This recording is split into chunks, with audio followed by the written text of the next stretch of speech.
Hello guys, here we have a CPM. These are the activities and this is their duration. Now these are the activity predecessors, like we have for B activity we have predecessor A, C activity predecessor A, like B, C and D depend on A. And then for each activity, like we have to, we require resources are usually labor and cost. Labor for activity A, we have 4 labors, and for activity A the total cost is 60. It can be dollar, it can be anything. It can be Indian rupees, it can be Pakistani rupees or American dollar. Now after this thing, solving it using activity on arrow or activity on node, we get early start and early finish, respectively late start, late finish, and we get total float. That's a whole different procedure. I have shown how to find these early start, late finish, early finish and late start and total float. You can find that from another video. Now we have provided the data. Now we need to develop the histogram. First of all, we need to find the cost per day. Like total cost of activity is, for total cost of activity A is 60 and activity period is 6 days. So for one activity we need to divide total cost divided by duration. We get 10, and in the same way we will get for each activity total cost of each activity divided by the duration of each activity. Then we get labor per activity. For labor per activity, labor for 1 day into total duration. Like you can get easily, we need to multiply labor with duration. We get labor per activity.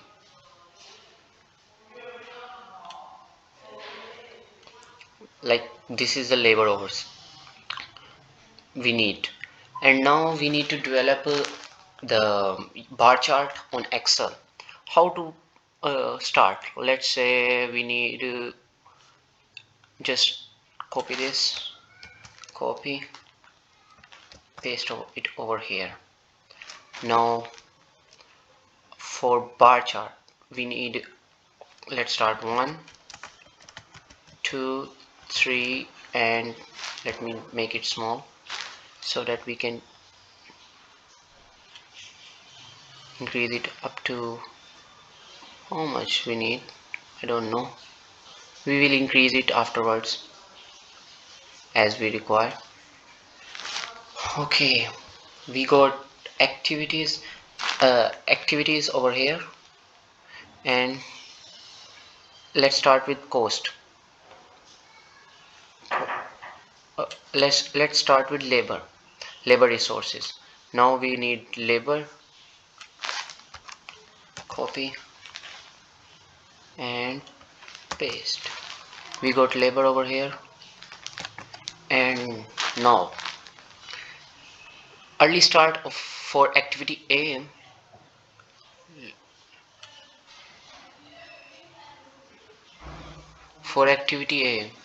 we need early start, which is 0. Like it will start from here, and late finish 6. It will end over here. Let's do this all borders. Now we got something like this: early start and late finish. Early start 0 and late finish is at 6.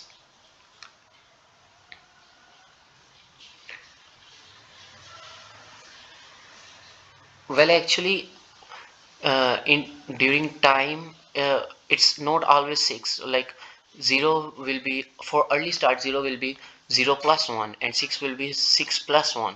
So next activity B, for activity B we are going for 6 and 28. like something like this. We have 7 over here, 7, 6 plus 1, 6, and 28. Where is 28? This is 28. And all border. Got it? This shows the bar chart for these CPM activities. Next is, in the same way we need to do all these things. Next is for C activity, we are having 6 as the early start and late finish 12. Let's go 6 and 12, all border. Next is 6 and 14, 6, 14, all border. For activity E, we are having 14 and 25. 14 plus 1, 15, and 25 is somewhere over here. So we need, here we are drawing the bar chart. Oh god. For activity F, we are starting from 11 and ending at 28. 11 plus 1, 12. From 12 to 28.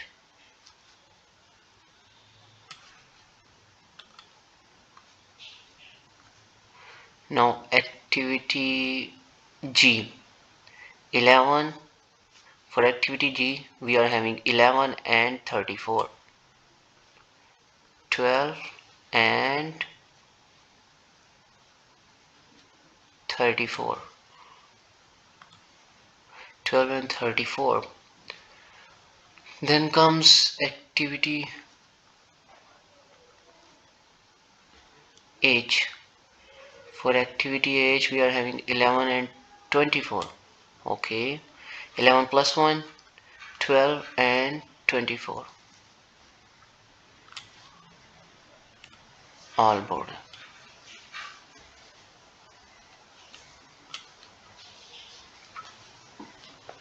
Then comes I activity. We are at I activity 26 early start and 34 early finish. Let's do it. 26 and 34. 26 plus 1 means 27 and 34. Remember, every time for early start we need to add 1, because in real time it's starting from the next day. For J activity 24 and 34. 24 and 34. Where is 24 plus 1, 25, 34, all border. For next activity we are going up to like 54. Just increase, let's increase up to 54. Yeah, 55, it's okay. Let's go back. Here we have K activity starting from 34 up to 52.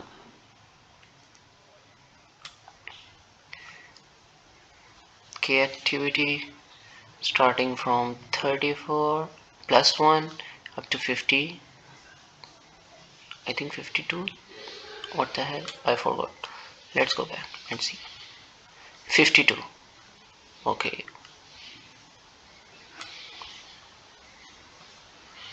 52.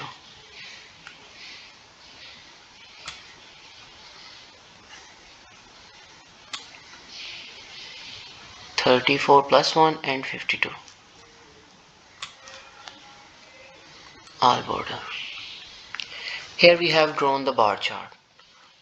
Actually the bar chart is like this.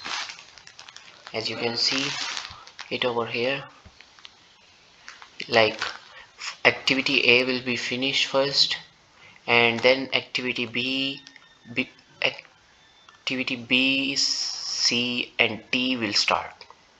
In the similar way, activity F, E, F and G will start after the finishing of activity C, which is finishing at 12.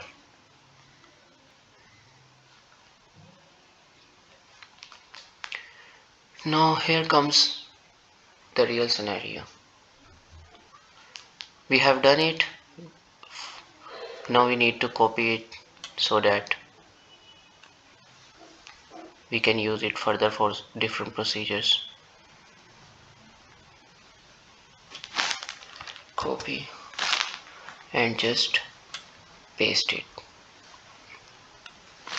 because we need to draw for the labor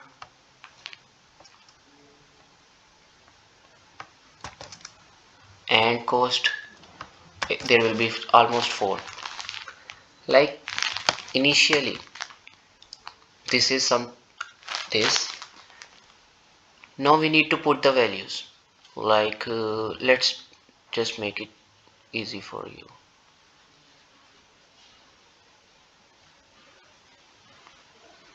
Just make it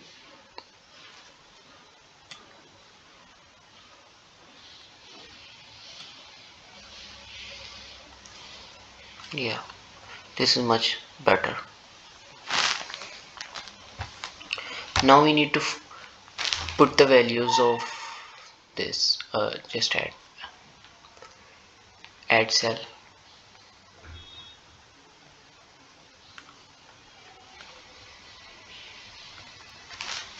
insert sheet columns. I need one column also. Now we have labor and we need duration too. Yeah, we need duration too. Just copy it over here and paste it. For 6 days. For activity A we have duration of 6. 1, 2, 3, 4, 5, 6. We need to copy the 4. Copy. We need to fill it 6 for 6 days. Just like this. Now here comes 8 labor hours. 8 laborers will be working for activity B up to duration 20, but we have starting from 7 we are going up to 28. We need to fill only 20. 1, 2, 3, like 7, and it will be around 26. Just fill it.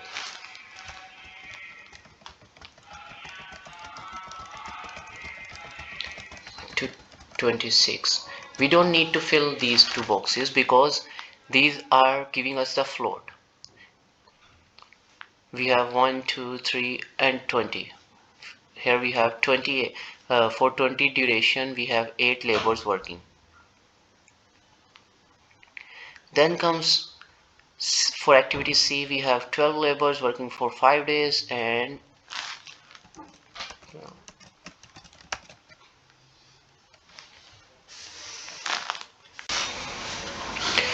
now we got the cumulative values, not the cumulative, total values.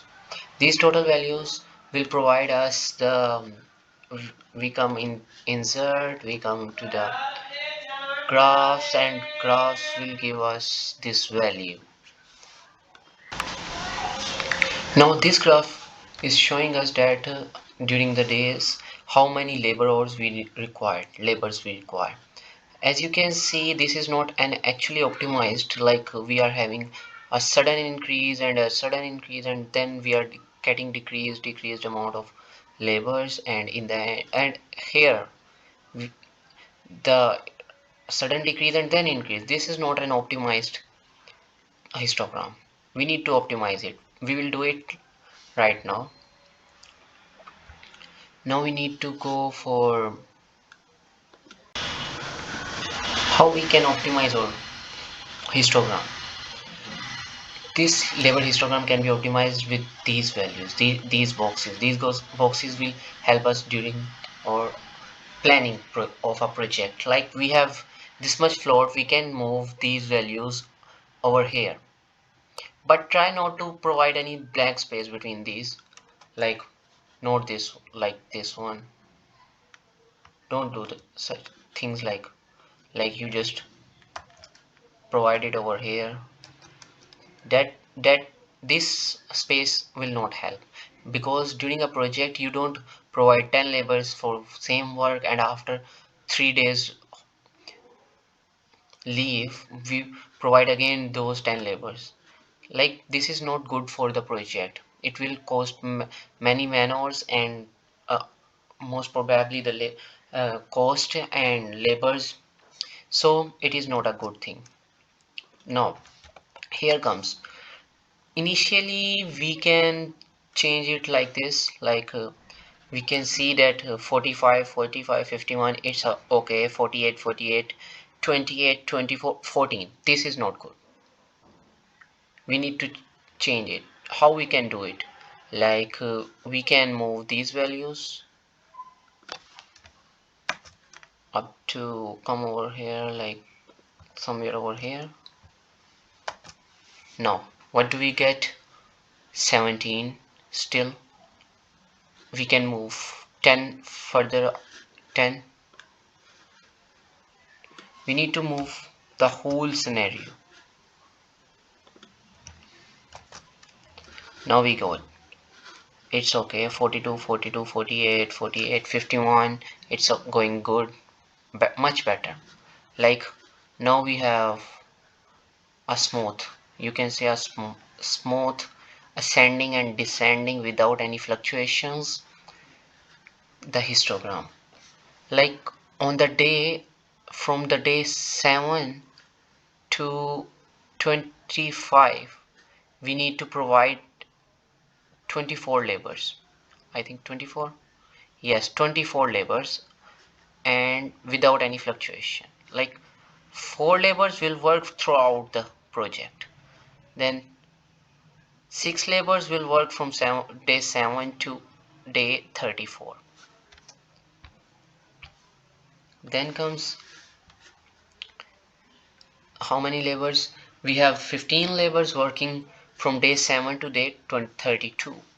In the same way, we are increasing our labors, but not in the, now the project is optimized. We are the giving the best value to the client, fully optimized. Now to have the S curve, for S curve we need to go for the cumulative values. How we can get this? Can be like this for cumulative values, last one and the upper one.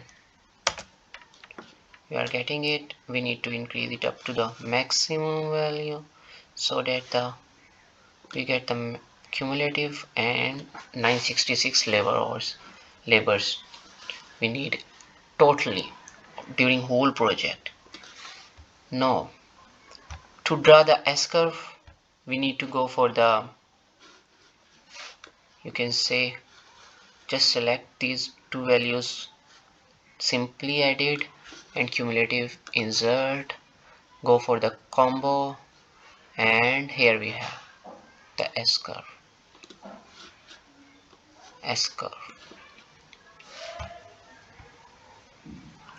This is the simply edit, and this is the cumulative values. You can see this S curve is very important during the project planning and monitoring. The much is the S curve inclination, it is good for the project. That's it. If we haven't like, you can say, in the last project, if we haven't did it like this, like, where is we changed 3. Let's do it back again.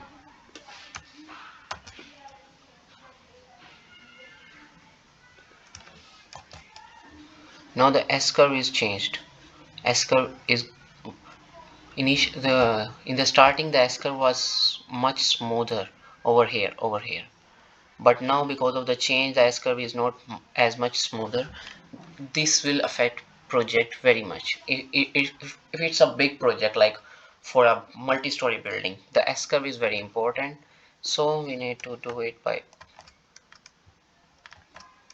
what do we get? Come on. Yeah, now the project S curve is much okay, better. That's it. That's how you draw the S curve, the histograms. You monitor the project, and similarly we can do for the labor, like we have done it for the labor, and for cost I have already done it. As you can see, this is basically the co cost and planned and unplanned. You can see that this is the unplanned one. Like we have a frequent increase, but here we have a gradual increase and gradual decrease. Here we have frequent decrease and increase, and that's not okay. And these are the comparisons of a good S curve and an unplanned S curve. Similarly, that's all from my side. Hope so you liked it, you got it. Anything you want to ask, you can just comment down below. I will try to reply according to my knowledge and according to literature. Don't forget to subscribe, like, and share with your class fellows, your friends, so that they can get also beneficial results. Stay happy and blessed.